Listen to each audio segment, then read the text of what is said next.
Salvador est l'une des villes les plus anciennes des Amériques.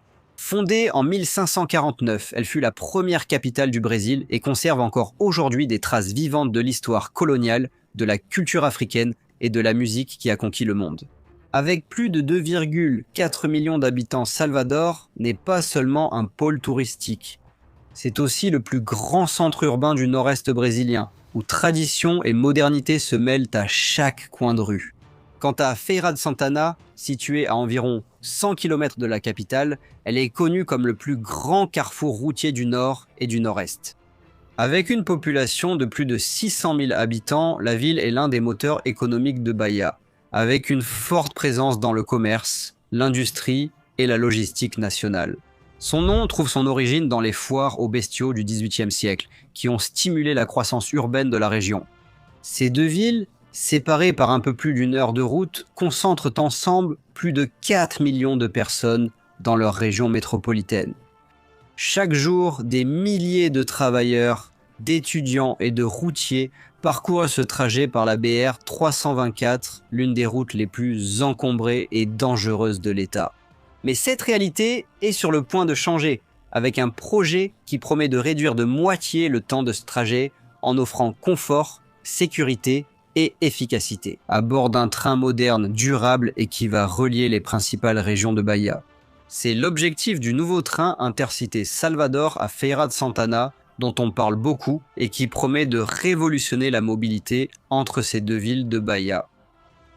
Ceci est Construction Time, je suis Luciano Guimarães et dans cette vidéo, vous allez découvrir tous les détails sur le projet qui promet de révolutionner le transport en Bahia.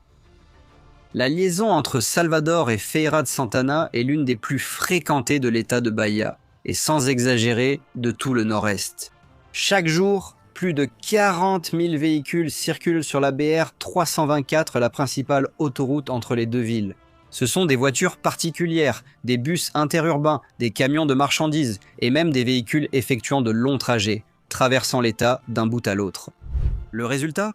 Des embouteillages fréquents, des accidents quotidiens et un coût logistique élevé pour le transport de personnes et de marchandises. La proposition du nouveau train intercité est simple, mais ambitieuse. Construire une voie ferrée d'environ 100 km de long, traversant la région métropolitaine de Salvador et atteignant la ville de Feira avec rapidité et efficacité. Le tracé de la ligne est encore en cours de définition technique, mais le projet prévoit qu'elle traverse des municipalités stratégiques comme Simoes, Simos Filho, Candeias, Santo Amaro, Amélia Rodrigues et d'autres points urbains à fort potentiel de développement. Le trajet, qui prend aujourd'hui en moyenne 1 heure et 10 minutes en voiture ou en bus, pouvant atteindre 2 heures aux heures de pointe, sera effectué en seulement 35 minutes à bord du train. Cela équivaut à parcourir la distance entre Rio de Janeiro et Petrópolis en moins de la moitié du temps actuel. C'est plus rapide que beaucoup de trajets urbains dans la capitale. Nous ne parlons pas seulement de passagers, la voie ferrée sera à trafic mixte. En plus de transporter des personnes, elle sera capable de transporter de grands volumes de marchandises entre le pôle logistique de Feira de Santana et le port de Salvador.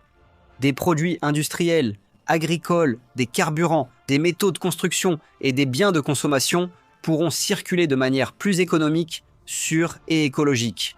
En termes d'échelle, ce chemin de fer n'est pas seulement un chemin de fer, une ligne de train. C'est un moyen de développement régional, avec le potentiel de transformer le profil économique de toute la région entre les deux villes, impactant directement la vie de millions de Bahianais. Cependant, ce projet ne sera pas facile, et il reste encore de nombreuses étapes à franchir, comme, par exemple, la motivation pour sa construction.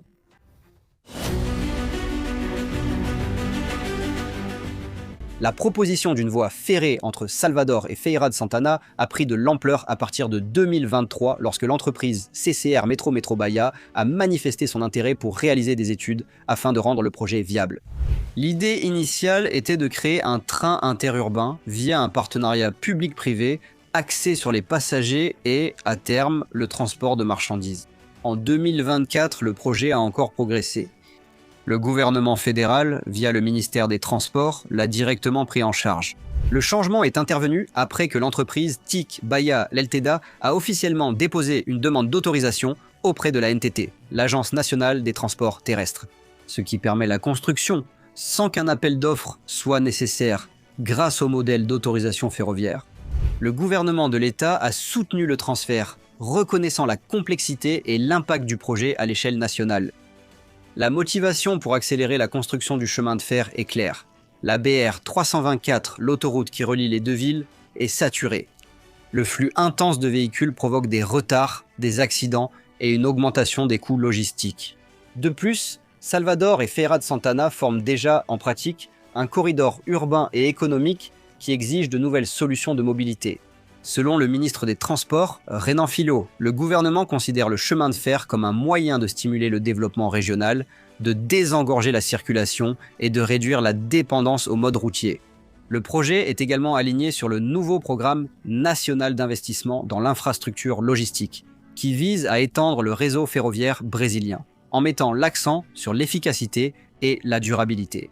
Le tracé exact, les gares et l'étape de la construction sont encore en phase d'étude.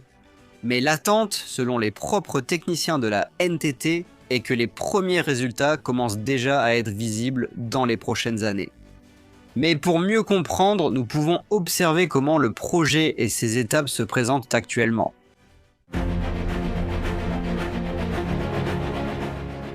Le projet de chemin de fer entre Salvador et Feira de Santana en est encore à la phase initiale de structuration, mais certains points sont déjà définis. Selon la demande déposée par l'entreprise TIS Bahia LTDA, publiée par la NTT au journal officiel de l'Union, la proposition prévoit une voie ferrée à usage mixte, c'est-à-dire à la fois pour les passagers et pour le fret. Cela augmente considérablement sa valeur stratégique, puisque ce mode de transport servira à la fois la population et le secteur logistique local. La longueur prévue de la ligne est d'environ 100 km, traversant plusieurs municipalités de la région métropolitaine de Salvador, jusqu'à atteindre le carrefour routier de Feira de Santana. Le tracé exact est encore à l'étude par des équipes techniques qui évaluent des variables telles que la densité urbaine, le coût des expropriations et l'impact environnemental. Selon le ministère des Transports, la concession pourra se faire par le biais d'une autorisation ferroviaire, sans appel d'offres, mais exigeant que l'entreprise intéressée démontre sa capacité technique et financière pour la réalisation du projet. Selon les informations publiées jusqu'à présent, le projet est divisé en 3 grandes phases. Premièrement, l'étude technique et la définition du tracé. Elles sont actuellement en cours et n'ont pas encore de délai précis estimé pour leur achèvement. Deuxièmement, la phase d'appel d'offres et de viabilité. Elle comprendra l'évaluation environnementale, les autorisations légales et les garanties de financement. Et troisièmement, la phase de construction et de mise en œuvre. L'estimation initiale est que les travaux pourraient commencer dans un délai de 1 à 2 ans en fonction de l'autorisation officielle de la NTT. Bien que les détails techniques n'aient pas encore été divulgués, il est possible que la voie ferrée soit construite avec des rails à écartement large, afin de permettre une meilleure stabilité et vitesse, et qu'elle soit équipée de systèmes de signalisation numérique et de centres de contrôle opérationnel avancés, qui sont des pratiques courantes dans les chemins de fer modernes à trafic mixte. Cependant, il s'agit de spéculations techniques, basées sur les tendances d'autres projets similaires, et elles n'ont pas encore été confirmées officiellement par le gouvernement ou par l'entreprise responsable. Il est également important de souligner que la NTT précise que la demande de TIS Bahia LTDA n'a pas encore été approuvée et que le processus est toujours en phase d'évaluation interne. Si l'autorisation est accordée, l'entreprise devra présenter le projet d'exécution détaillé, incluant des études d'impact environnemental, un plan de viabilité technique et économique, ainsi que des garanties d'exécution des travaux. Cependant, quels sont les impacts prévus par le projet ?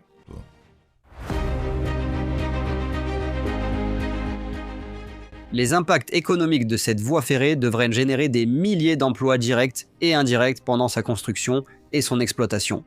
L'impact sur l'économie locale sera significatif, principalement dans les secteurs immobiliers, logistiques et des services. Des villes comme Candeias, Simo e Simos Filho et Santo Amaro pourront bénéficier de la valorisation des terrains et de l'émergence de nouvelles centralités urbaines. Concernant les impacts sociaux, ils impliquent une transformation complète de la mobilité régionale. Les travailleurs passant des heures dans les embouteillages verront leur trajet réduit. Les étudiants habitant une ville et étudiant ailleurs auront une meilleure qualité de vie. Le transport ferroviaire est également plus sûr, avec moins d'accidents par rapport au trafic routier. Et enfin, le projet aura également un impact environnemental, puisque le remplacement des voitures et des bus par des trains contribue à la réduction des émissions de CO2. La consommation d'énergie du train par passager est plusieurs fois inférieure à celle des véhicules individuels. Avec moins de camions sur les routes, la durabilité des voies augmente également, ce qui réduit le coût de l'entretien public et l'impact environnemental indirect.